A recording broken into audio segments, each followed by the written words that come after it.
सितारों ने सारा गगन बेच डाला, बहारों ने सारा चमन बेच डाला। मोहब्बत थी जिनको चंद चांदी के सिक्कों से, मिला जिनको मौका वतन बेच डाला, मिला जिनको मौका वतन बेच डाला। प्यारे भाइयों बहनों मित्रों, सभी को मेरा हार्दिक नमन।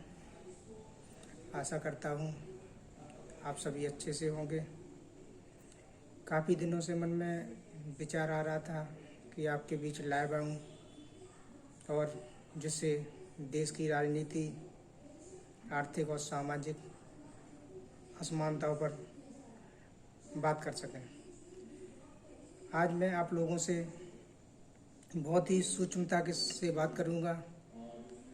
सम्मानित साथियों एवं प्यारे भाइयों, आज हमारा देश गंभीर संकट से गुजर रहा है। देश में मौजूदा शासन सत्ता दल के लोग नैतिक अनैतिक तरीके से कार्य कर रहे हैं और सत्ता पे काबिज रहना चाहते हैं। और यही लोग हिटलर नीति अपनाकर जन विरोधी और राष्ट्र विरोधी नीतियों को अमली जामा पहना रहे हैं। ये लोग देश को इतना कमज़ोर कर देना चाहते हैं कि उनकी शासन सत्ता को चुनौती देने लायक कोई भी दल ना बचे और वह अपनी नीतियों से मध्य वर्ग, बहुजन वर्ग या आमजन कह लीजिए को पूंजीपतियों का गुलाम बनाने में कामयाब होना चाह रहे हैं। इसके लिए वह एक ऐसे कदम उठा रहे हैं जिससे देश में मध्यम वर्ग ख़त्म किया जा सके। देश में सिर्फ पूंजीपति और उनके गुलाम ही शेष बचे। राजनीतिक संकट इतना गहरा हो गया है कि राष्ट्रीय एवं प्रांतीय स्तर पर जो भी विरोधी पार्टियां हैं, बीजेपी के समक्ष मुकाबला करने में वो सक्षम नहीं है और इनके दलों में लोकतंत्र न होने के कारण जनता का इनसे विश्वास भी उठ चुका है। उक्त बात मैं दो पंक्तियों के साथ कहूँगा कि कोहनी पर टिके हुए लोग, टुकड़े में बटे हुए लोग, करते हैं बातें बरगद की, गमले में उगे हुए लोग। अब इनको कौन समझाए? अब आप ही बताइए। जब आप नींव की झोपड़ी बनाओगे तो झोपड़ी ही तैयार होगी। जब आप नींव झोपड़ी की बनाओगे तो झोपड़ी ही तैयार होगी। उस पर महल कैसे खड़ा हो पाएगा? आप ही बता दीजिए। महल बनाने के लिए महल की तरह नींव बनानी पड़ेगी। अब हम बीजेपी जो कि हाथी जैसे दल के रूप में है, उससे मुकाबला करने के लिए 100 गधों जैसे दल बनाए टहल रहे हैं, तो क्या हम उनसे मुकाबला कर पाएंगे? इस स्थिति में बीजेपी लोकतांत्रिक पार्टी है, भले ही उसमें सीमित लोकतंत्र हो या मान लीजिए कह लीजिए 15% के लिए हो, लेकिन उसमें लोकतंत्र तो है। और हमारे यहाँ के दलों में क्या ये संभव है? बीजेपी में राष्ट्रीय अध्यक्ष से लेकर बूथ अध्यक्ष तक परिवर्तन हो रहा है, लेकिन हमारे यहाँ किसी दल का नाम बता दीजिए जिसमें राष्ट्रीय अध्यक्ष बदलता हो। लेकिन हमारे बहुजन समाज के दल राजनीति को अपने परिवार का व्यवसाय बनाए हैं, जिससे जब आप राजनीति को व्यवसाय बनाएंगे तो और भी लोग तो नया दल बनाकर व्यवसाय करना चाहेंगे। राजनीति कोई व्यवसाय नहीं है, बल्कि राजनीति एक समाज सेवा है, राष्ट्र सेवा का बहुत ही पवित्र माध्यम है। इसलिए हम लोगों को राजनीति को राष्ट्र सेवा, समाज सेवा के दृष्टिकोण से ही देखना चाहिए और इस तरीके से करना भी चाहिए। अब मान लीजिए जैसे कोई एक व्यक्ति, मान लीजिए जैसे संजीव कुमार ही मान लीजिए कोई दल बनाए, तो संजीव कुमार भी किसी एक विशेष जाति के तो हैं, कोई ना कोई उनकी जाति होगी, तो फिर राजीव क्यों ना नया दल बना लेंगे? तो राजीव भी नया दल बना लेंगे देखते देखते। तो इस तरह से देश में करीब 2500 से ज़्यादा बहुसंख्यक समाज के विभिन्न जाति के दल बन गए हैं। लेकिन दुर्भाग्य की बात यह है कि इन लोगों के दलों में भी लोकतंत्र नहीं है।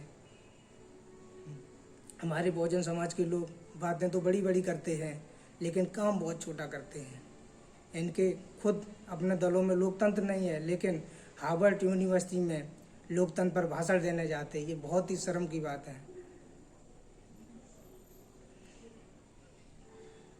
क्या एक जाति का ही, क्या लोकतंत्र का मतलब एक जाति होता है, या क्या एक जाति का ही राजा बना रहे लोकतंत्र में? जब तक राजनीति को एक व्यक्ति से, एक जाति से और एक वंश से के रूप में हम लोग देखते रहेंगे, तो उसी जाति से, उसी वंश से, उसी परिवार से नए नए दल बनते रहेंगे। उसे कोई रोक नहीं पाएगा, चाहे हम उन्हें दिन रात खूब गरियाते रहें। और यही बहुसंख्यक समाज के पतन का सबसे बड़ा कारण बनेगा। ये बहुसंख्यक समाज के दल लोकतंत्र तो चाहते ही नहीं है, ये तो लोग राजतंत्र चाहते हैं कि हम राजा बने रहें, मेरे बाद हमारा लड़का राजा बने। तो ये अब इस देश में संभव नहीं है।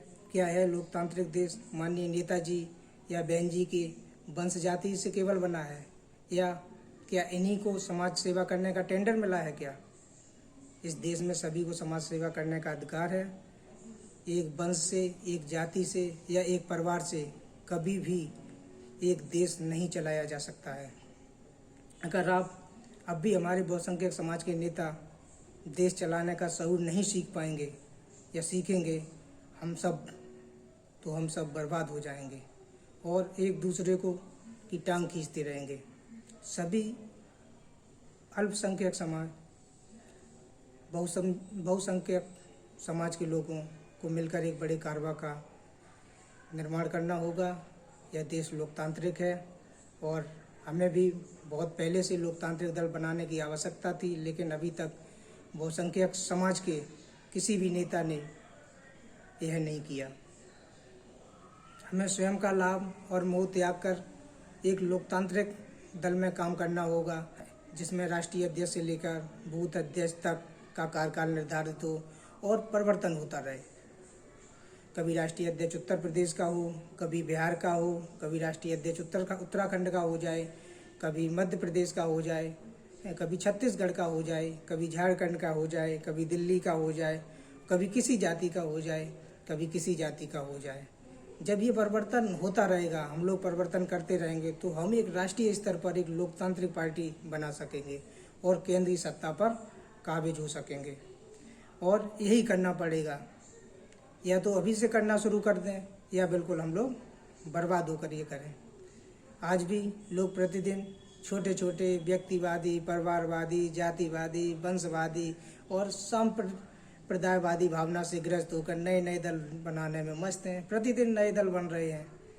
देश हित में हमें अपनी ईगो और महत्वाकांक्षा एवं स्वयं के लाभ का मोह छोड़कर एक लोकतांत्रिक संगठन के नीचे आकर संगठित होकर एक राजनीतिक विकल्प देने का प्रयास करना होगा। इस दिशा में सम्यक पार्टी उभर कर आ रही है, जो देश में लोकतांत्रिक व्यवस्था लागू करना चाह रही है। सम्यक पार्टी का संगठन एक निश्चित संविधान, रीति नीति पर आधारित है, जिसमें व्यक्ति को प्रमुख नहीं, संगठन को प्रमुख माना गया है। सम्यक पार्टी में अपनी योग्यता से कोई भी व्यक्ति किसी भी पद पर, चाहे वह राष्ट्रीय अध्यक्ष हो, चाहे वह बूथ अध्यक्ष से लेकर राष्ट्रीय अध्यक्ष तक, किसी भी पद पर अपनी योग्यता के अनुसार आ सकता है। इसलिए राजनीति में अच्छे व्यक्ति आए, सम्यक पार्टी संगठन को बढ़ाएं और सत्ता में आए। कुछ चंद लाइनों से मैं अपनी बात को ख़त्म करूंगा। मैं दुष्यंत कुमार जी द्वारा रचित बहुत ही मार्मिक रचना के माध्यम से अपनी बात समाप्त करूंगा। हो गई है पीर पर्वत सी पिघलनी चाहिए, इस हिमालय से कोई गंगा निकलनी चाहिए। आज यह दीवार पर्दों की तरह हिलने लगी, शर्त थी लेकिन कि ये बुनियाद हिलने लगी। हर सड़क पर, हर गली में, हर नगर, हर गांव में हाथ लहराते हुए हर लाश चलनी चाहिए। सिर्फ हंगामा खड़ा करना मेरा मकसद नहीं, मेरी कोशिश है कि ये सूरत बदलनी चाहिए। मेरे सीने में नहीं तो तेरे सीने में ही सही, हो कहीं भी आग लेकिन आग जलनी चाहिए। इसी के साथ मैं सभी को नमन करता हूँ और कोशिश करता हूँ कि आप लोग थोड़ा विचार करें और एक देश में लोकतांत्रिक व्यवस्था को लागू करें।